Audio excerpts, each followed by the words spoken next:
متابعه للاعبين التونسيين اللي ينشطوا في الخارج. ملخص يعني صغير، مش باش نحكيه بطبيعه الحال على اللاعبين الكل، ولكن ابرز ما الاداء اللي قدموا يعني بعض اللاعبين قبل مباراه المنتخب يوم 15 اكتوبر. اي مباراة المنتخب ان شاء الله في انتظار القائمة نتاع فوزي البنزرتي. الايامات القادمة ان شاء الله نعرفوا القائمة هذه اللي باش تواجه تقريبا المنتخب جزر القمر. هكا جزر القمر تغير ملعب المباراة تقريبا في كوت ديفوار باش يعني تستقبل. نبداو كما حكيت لك بابناء تونس الخضراء في انجلترا، مستويات مميزة يقدمها حنبال المجبري مع بيرني وادريس الميزوني مع اوكسفورد يونايتد. الجناح التونسي الياس سعد يسجل ثنائيه وقدم تمريره حاسمه في مباراه فريقه سانت باولي ضد فرايبورغ في البوندسليغا. الظهير الايسر الدولي علي العابدي خلال اول مباراه في التشكيل الاساسي مع نيس ضد لانس تم اختياره رجل المباراه يعني علي العابدي، ونعرفوا اللاعب هذا وتعب برشا وضحى برشا، خاصه مسيره كبيره في الدرجه الثانيه. اي الدرجه الثانيه في فرنسا. السنه يعني انتقل لفريق نيس وقدم اول مباراة ليه وكان رجل المباراة. فراس بالعربي يسجل 4 أهداف وقدم تمريرتين حاسمتين خلال آخر 5 مباريات في الدوري الإماراتي وفي مسابقة دوري أبطال آسيا. آخر مباراة شارك فيها اللاعب تحصل على تقييم 9.2/10. كذلك نبارك لمدافعنا الدولي علاء غرام ابن السكاك الحديد الصفاقسي والنادي الصفاقسي، كذلك مشاركته للمرة الأولى في مواجهة رسمية مع نادي شختار دونيسك الأوكراني. شارك علاء غرام منذ دقيقة 79 في المباراة اللي حقق خلالها فريقه الفوز بنتيجة 4-0 ضمن منافسات الدوري الأوكراني. كلمة على المحترفين بالخارج. تألق نتاع اللاعب البوندسليغا، يعني تألق كبير، سجل أهداف بصراحة، يعني أهداف ممتازة وكان أسيست كذلك من اللاعب هذا. يعني لاعبين في الخارج قاعدين يقدموا في أداء ممتاز، واليوم المدرب فوزي بنزرتي عنده يعني يلزم يشوف اللاعبين هذوما. مسؤولية كبيرة مسؤولية كبيرة باش ما تكونش ثم يعني محاباة لاعب فعلا. وإن شاء الله نقول زاد عودة سريعة صبري بن حسين للمنتخب. فما انباء اللي هو باش يكون موجود فعلا، لانه بصراحه يعني قدم مستوى جيد في الموسم اللي تعدى. الفرق يعني يستحق ان يكون معناها ضمن القائمه تاع المنتخب الوطني التونسي. يعني معناتها القائمه اللي فاتت ما كانش موجود، ان شاء الله القائمه الجايه هذه يكون ضمن المنتخب التونسي. يستحق صبري بن حسين، مش باش يكون كادو اكيد، ولكن بالعمل وبالخدمه اللي خدمها الموسم الفارط والموسم المتميز اللي قدمه صبري بن حسين، يستحق يكون في قائمه اللاعب. تنافس كبير زاد في السياسات، 3 حراس مرمى يعني من احسن ما فما تقريبا قالوا اللاعب، وكذلك صبري بن حسين. ان شاء الله كما قلنا الحارس هذا يكون متواجد في القائمه نتاع المنتخب الوطني التونسي. بالتوفيق لنصر القرطاج.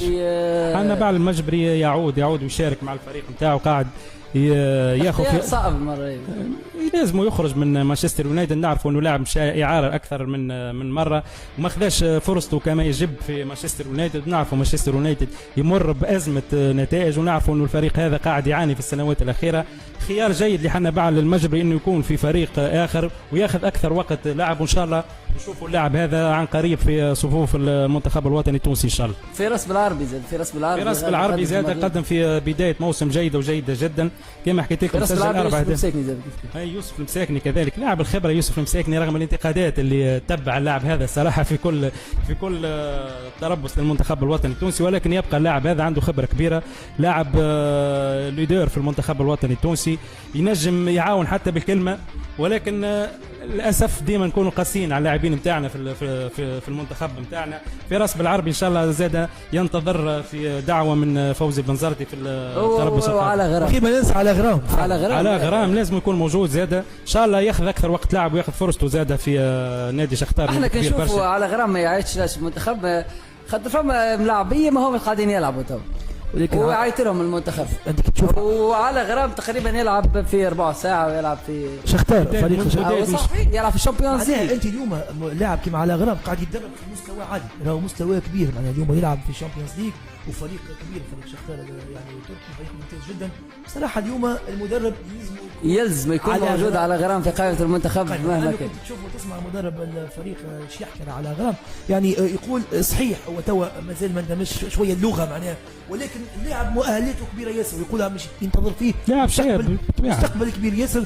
بالتوفيق ان شاء الله على غرام، وان شاء الله يا رب يشوفوه في القائمه كذلك تاع المنتخب القادمه ان شاء الله باش شنو تكون هي موجود. الاسباب اللي خلت والله اختيارات فوزي بنزرتي بطبيعه بنزرتي. الحال والاطار الفني اللي معاه والتوجه نتاعهم انهم يكون الملاعبيه يلا ينشطوا في الفرق نتاعهم. ينشطوا معناها وقاعدين يتبعوا تقريبا في كل المباريات محليا وزاده وحتى المباريات البرة اللي شاركوا فيها اللاعبين دوليين.